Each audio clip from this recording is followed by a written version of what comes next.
Geger maning bos. Baru saja kena sanksi dari FIFA Malaysia, denger-denger nih. Bangga sekali mau pakai bahasa Indonesia. Istilah bahasa Malaysia ni datang kemudian sebagai satu cara untuk mempertingkatkan perpaduan. Dan kita pinjam dari Indonesia.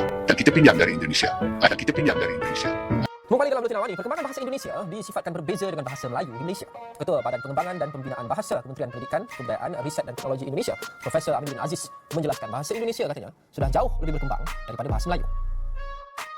Bahasa Indonesia ini sudah jauh berkembang ya dari bahasa asalnya, bahasa Melayu gitu ya, dan sekarang sudah bisa unjuk diri gitu sebagai satu bahasa yang stabil gitu ya, dan berkembang dengan sangat sehat gitu. Nah, penutur orang Indonesia ni dia berbangga dengan bahasa Indonesia. Ya. Aku. Ya. Dia tahu bahasa lain, bahasa Jawa, bahasa Aceh, bahasa semua ada. dia ada, dan mereka amat tahu. Tapi dia berbangga dengan bahasa bangsa. Malaysia mesti berani mengakui bahawa kita kena ubah bahasa kita. Kita kena ambil kamus besar bahasa Indonesia itu, kita tukar kulitnya jadi kamus besar bahasa Nusantara. Kenapa kita tak boleh jadi macam Indonesia? Yang semua orang berbahasa Indonesia kan? Kenapa kita tak boleh jadi macam tu, Prof? Kita nak bentuk manusia Malaysia tu. Gagal gitu. Di Indonesia, tengok manusia Indonesia. Yang bukan asal itu Cina. Pakai nama Indonesia. Lah, kok bisa? Awas, nanti bahasa Indonesia diklaim bahasa Malaysia. Kemarin budaya kami direbut, sekarang mau pakai bahasa Indonesia, nanti lama-lama ketagihan loh. Saran saya sih, urus dulu itu naturisasi dan perbaiki sepak bolanya. DI tahun 2026 menjadi titik balik yang mengejutkan Asia Tenggara. Di tengah krisis jati diri, bahasa Melayu justru semakin tersisih di negeri sendiri. Anak muda Malaysia tanpa sadar lebih percaya diri menggunakan bahasa Indonesia di media sosial, game online, hingga percakapan harian. Ironisnya, saat Indonesia konsisten membangun bahasa, budaya dan sepak bola dengan sistem dan visi jangka panjang, Malaysia justru terjebak pada kecemburuan, kegaduhan, dan krisis tata kelola, bahkan hingga tersandung sanksi FIFA akibat masalah naturalisasi yang tak kunjung beres. Ini bukan tentang Indonesia mengambil alih, ini tentang Malaysia yang gagal menjaga identitasnya sendiri. Bahasa ditinggalkan. Budaya dikonsumsi, bukan diproduksi. Sepak bola ribut, tapi stagnan. Indonesia melaju tanpa menoleh. Malaysia sibuk bertanya, kok bisa? Mari kita mulai dari pertanyaan paling sederhana, tapi justru paling menyakitkan, karena jawabannya telanjang. Ketika orang Indonesia berpapasan dengan orang Malaysia di Indonesia, apakah benar-benar paham apa yang mereka ucapkan? Jujur saja, jangan diplomatis, jangan pura-pura sopan. Karena faktanya begini, yang sering terjadi bukan saling memahami, tapi saling menyesuaikan. Dan anehnya, yang menyesuaikan hampir selalu satu arah.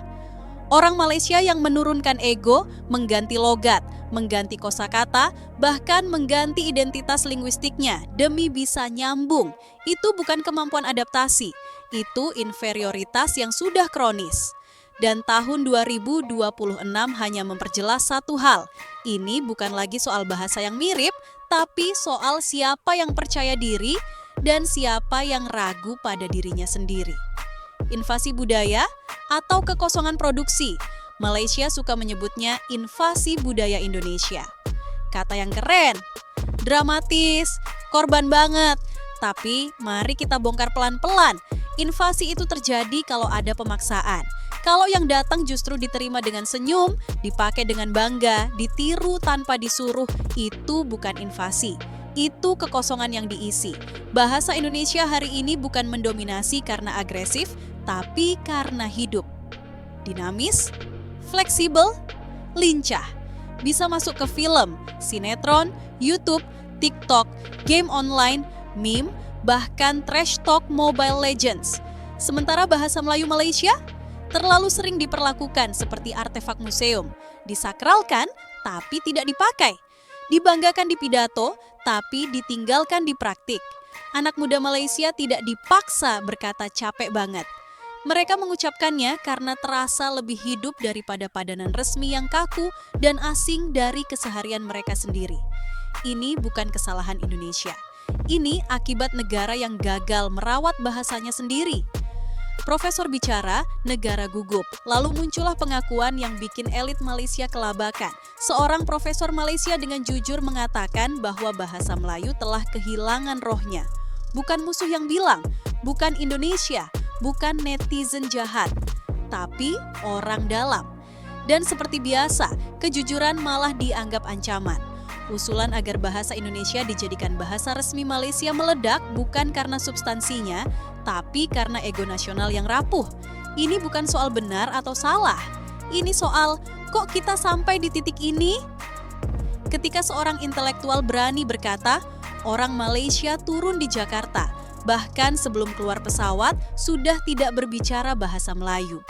Itu bukan pujian pada Indonesia semata.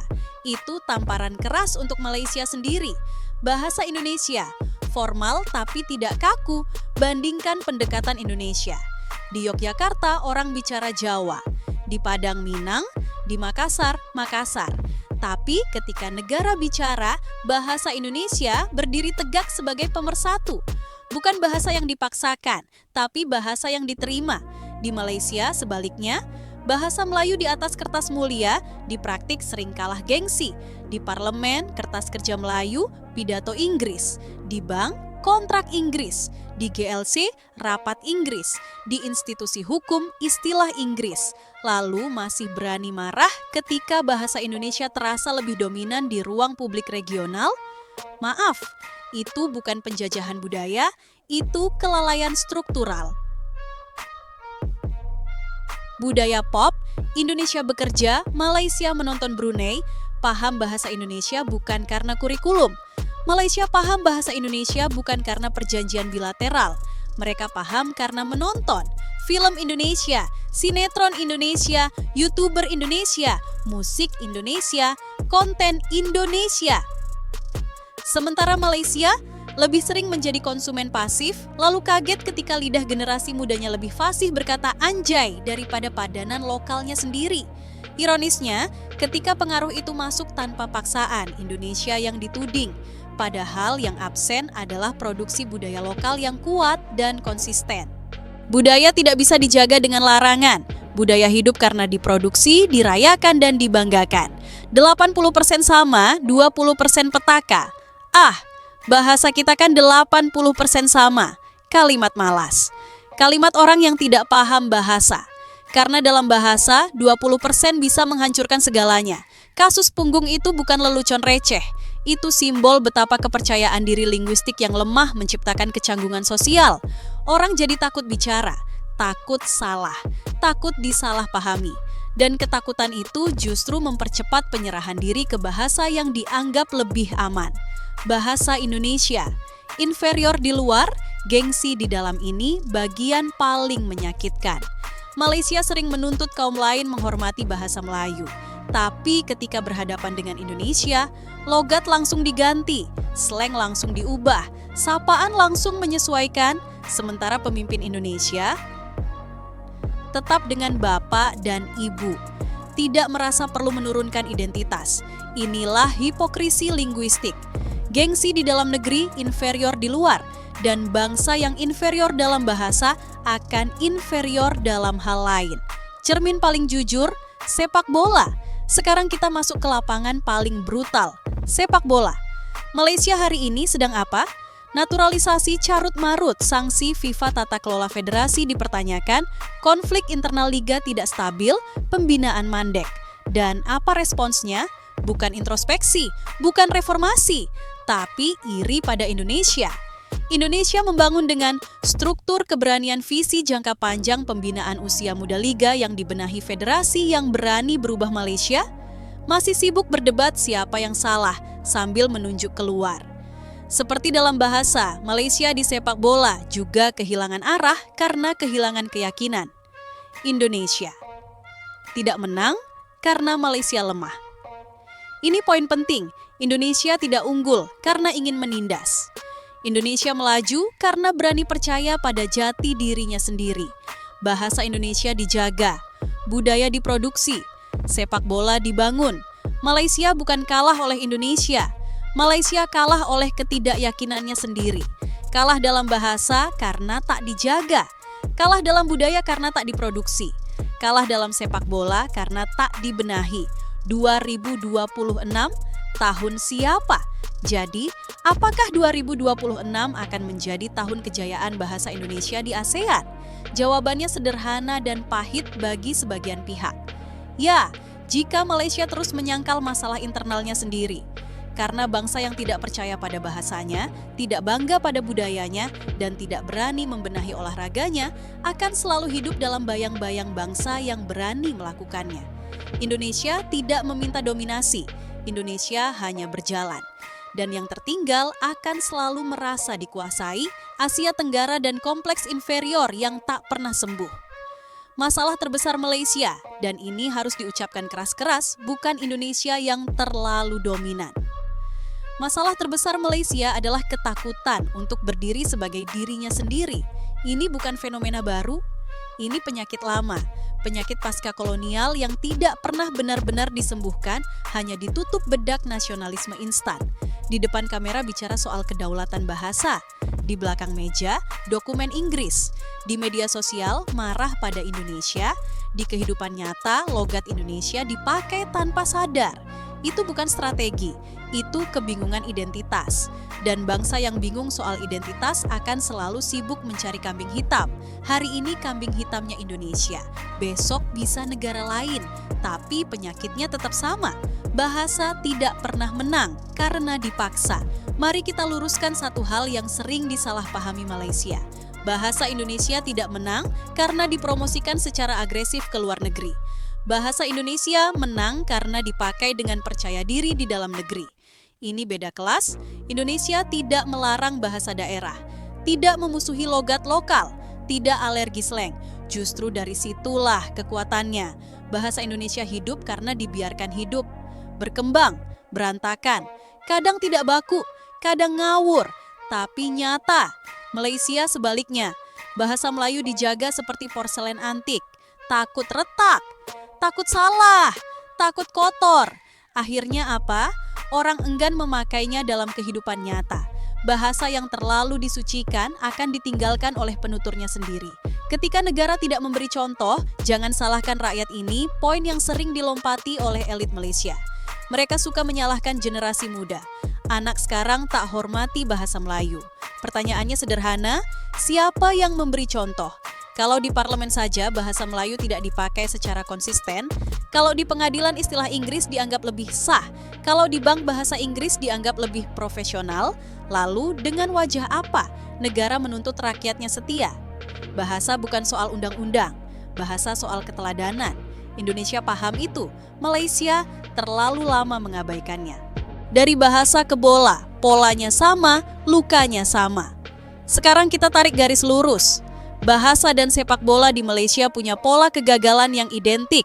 Sama-sama terlalu bergantung pada solusi instan, sama-sama takut membangun dari akar, sama-sama sibuk menjaga citra, lupa membangun sistem naturalisasi di sepak bola Malaysia bukan masalah karena asing. Masalahnya karena tidak dibarengi fondasi. Bahasa Inggris di institusi Malaysia bukan masalah karena global. Masalahnya karena menggusur bahasa kebangsaan tanpa arah. Hasilnya sama, rapuh, mudah goyah, mudah iri pada yang konsisten, Indonesia dihujat. Karena berani konsisten Indonesia hari ini dihujat bukan karena sempurna. Indonesia dihujat karena tidak malu pada dirinya sendiri. Bahasa Indonesia dipakai di forum internasional tanpa minta maaf. Pelatih asing datang, dipaksa belajar budaya lokal. Pemain diaspora masuk harus menyatu, bukan sekadar numpang paspor. Dan di sepak bola, Indonesia akhirnya memetik hasil dari kesabaran yang lama dihina. Dulu Indonesia dibilang kacau, sekarang dibilang kebanyakan diaspora. Lucu kan? Saat Indonesia tertinggal, ditertawakan. Saat Indonesia berlari, dituduh curang. Itu tanda klasik, yang tertinggal selalu merasa dikhianati oleh kemajuan orang lain. Kecemburuan yang salah alamat Malaysia hari ini lebih sering bicara soal Indonesia daripada bicara soal akademi mereka sendiri. Lebih sibuk menghitung pemain diaspora Indonesia daripada membenahi liga domestik. Ini bukan rivalitas sehat. Ini obsesi yang tidak produktif. Indonesia tidak tumbuh karena membicarakan Malaysia. Indonesia tumbuh karena sibuk mengurus dirinya sendiri. Dan inilah perbedaan mentalitas paling mencolok. jago kandang, dan ketakutan menjadi dewasa. Kalimat profesor itu sangat telak. Kita tidak bisa menjadi jago kandang. Masalahnya, Malaysia nyaman menjadi jago kandang, nyaman dengan standar rendah, nyaman dengan pembenaran internal, nyaman dengan tepuk tangan sendiri. Begitu keluar kandang, entah di bahasa, budaya, atau sepak bola, langsung gugup, langsung menyesuaikan diri, langsung kehilangan suara. Indonesia sebaliknya, ribut, berisik, kadang berantakan, tapi tidak pernah ragu menyatakan, "Ini gue." ASEAN tidak menunggu yang ragu. Asia Tenggara sedang berubah cepat. Demografi muda, digital, terbuka. Bahasa yang akan dominan bukan yang paling resmi, tapi yang paling berani dipakai. Budaya yang akan berpengaruh bukan yang paling asli, tapi yang paling rajin diproduksi. Sepak bola yang akan dihormati bukan yang paling banyak alasan, tapi yang paling serius membangun sistem. Dan di semua aspek itu, Indonesia saat ini lebih siap. Bukan karena lebih hebat secara genetik, tapi karena lebih jujur pada kekurangannya dan lebih berani membenahinya. Malaysia tidak perlu menjadi Indonesia. Ini bagian yang sering disalahartikan. Indonesia tidak butuh Malaysia menjadi Indonesia. Tidak butuh Malaysia berbicara bahasa Indonesia. Tidak butuh Malaysia meniru gaya apapun. Yang dibutuhkan Malaysia hanyalah satu hal, percaya pada dirinya sendiri, percaya pada bahasa Melayu, lalu benar-benar memakainya. Percaya pada budaya sendiri, lalu memproduksinya, bukan hanya mengeluh. Percaya pada sepak bolanya, lalu membangun dari akar, bukan jalan pintas. Tanpa itu, apapun yang dilakukan hanya kosmetik. Kesimpulan yang tidak enak didengar, tapi perlu. Maka kita sampai pada titik paling jujur dari semua ini. Masalah Malaysia bukan Indonesia, bukan bahasanya, bukan budayanya, bukan sepak bolanya. Masalah Malaysia adalah krisis jati diri yang belum selesai. Selama krisis itu disangkal, selama itu pula kecemburuan akan terus muncul dan Indonesia akan terus disalahkan. Bukan karena bersalah, tapi karena berjalan lebih dulu. Indonesia tidak sedang menguasai ASEAN. Indonesia hanya berani menjadi dirinya sendiri, dan di dunia yang bergerak cepat, yang ragu akan selalu merasa ditinggal. Ada satu pola berulang yang makin jelas setiap tahun. Malaysia semakin piawai mengomentari, tapi semakin gagap membangun. Di media sosial, analisis mereka soal Indonesia rapi, detail, penuh opini. Tapi ketika kamera diarahkan ke dalam negeri sendiri, ke liga, ke akademi, ke sistem pembinaan, yang muncul justru sunyi. Atau lebih tepatnya, alasan. Ini mentalitas penonton, menikmati pertandingan, berisik di tribun, tapi pulang tanpa pernah bertanya kenapa stadion sendiri bocor. Indonesia dulu juga penonton, tapi ada satu titik ketika Indonesia sadar, kalau terus jadi penonton, kita akan tua tanpa prestasi. Dan sejak itu, Indonesia berhenti sibuk mengomentari tetangga, lalu mulai membongkar rumahnya sendiri, meski berisik, meski berdarah, meski penuh konflik. Malaysia belum sampai ke titik itu. Nasionalisme instan, keras di mulut, lunak di sistem di Malaysia. Nasionalisme sering hadir dalam bentuk amarah spontan, marah pada bahasa Indonesia, marah pada pemain diaspora Indonesia, marah pada media Indonesia, marah pada warganet Indonesia. Tapi nasionalisme seperti ini murah, bising, cepat viral, cepat hilang. Nasionalisme sejati itu membosankan. Rapat panjang, reformasi struktur, disiplin penggunaan bahasa, investasi usia muda, pembersihan federasi. Indonesia memilih jalur membosankan itu. Malaysia lebih sering memilih jalur emosional. Hasilnya bisa ditebak. Bahasa sebagai simbol kuasa.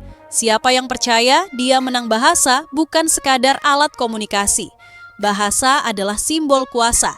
Bangsa yang percaya pada bahasanya akan memakainya di ruang resmi, membawanya ke forum internasional, menjadikannya alat berpikir, bukan sekadar simbol Indonesia melakukan itu.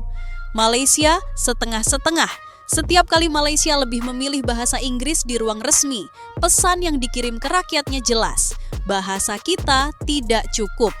Dan pesan itu diserap generasi muda tanpa perlu ceramah. Lalu ketika generasi muda lebih nyaman dengan bahasa Indonesia, yang terdengar lebih hidup dan lebih percaya diri, elit kaget, marah, panik. Padahal cerminnya ada di tangan mereka sendiri. Sepak bola cermin paling brutal dari jiwa bangsa. Kalau ingin melihat kondisi mental sebuah bangsa, lihatlah sepak bolanya. Sepak bola Indonesia dulu berantakan, tapi haus perubahan. Sepak bola Malaysia hari ini rapi di kertas, tapi takut berubah. Indonesia berani ambil risiko.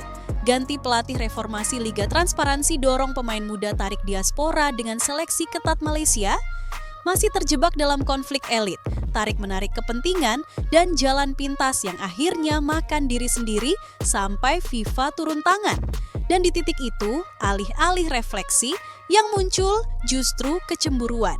Padahal sepak bola tidak pernah bohong. Ia hanya memantulkan apa yang ada di dalam. Inferioritas yang menyamar. Jadi moral tinggi. Ini bagian paling ironis. Malaysia sering mengambil posisi moral tinggi, seolah lebih santun, lebih beradab, lebih tertib. Tapi di balik itu tersimpan rasa rendah diri yang belum berdamai. Karena bangsa yang benar-benar percaya diri tidak sibuk membandingkan diri dengan tetangga. Ia sibuk memperbaiki dirinya sendiri. Indonesia hari ini tidak sibuk mendebat apakah bahasa Indonesia lebih unggul. Indonesia menggunakannya. Tidak sibuk membuktikan budaya lebih kaya. Indonesia memproduksinya. Tidak sibuk menjelaskan sepak bolanya lebih benar. Indonesia memainkannya. Dan dunia menilai sendiri.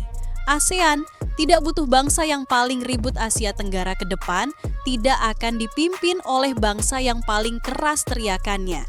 Tapi oleh bangsa yang konsisten berani berbenah percaya diri tanpa perlu validasi. Indonesia dengan segala kekurangannya sedang menuju ke sana.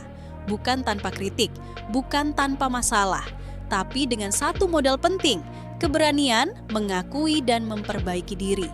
Malaysia masih sibuk menolak diagnosis sambil menyalahkan lingkungan. Pilihan pahit di depan mata Malaysia sekarang berada di persimpangan yang tidak bisa lagi ditunda. Pilihan pertama, terus menyalahkan Indonesia, terus terjebak dalam kecemburuan, terus mempertahankan simbol tanpa isi. Hasilnya, bahasa makin ditinggalkan, budaya makin konsumtif, sepak bola makin tertinggal. Pilihan kedua yang lebih pahit tapi menyelamatkan. Berhenti defensif, berhenti bermain korban, dan mulai membenahi dari dalam. Tidak dengan teriakan, tapi dengan kerja. Indonesia tidak sedang berlomba dengan Malaysia. Indonesia sedang berlomba dengan masa lalunya sendiri. Jika Malaysia merasa tertinggal, itu bukan karena Indonesia berlari terlalu cepat, melainkan karena Malaysia terlalu lama berdiri di tempat sambil berdebat arah angin. Di bahasa, di budaya, di sepak bola, polanya sama. Dan sampai pola itu diakui, cerita ini akan terus berulang. Indonesia melaju, Malaysia ribut. Dan sejarah selalu berpihak pada yang berani bergerak, bukan yang paling keras beralasan.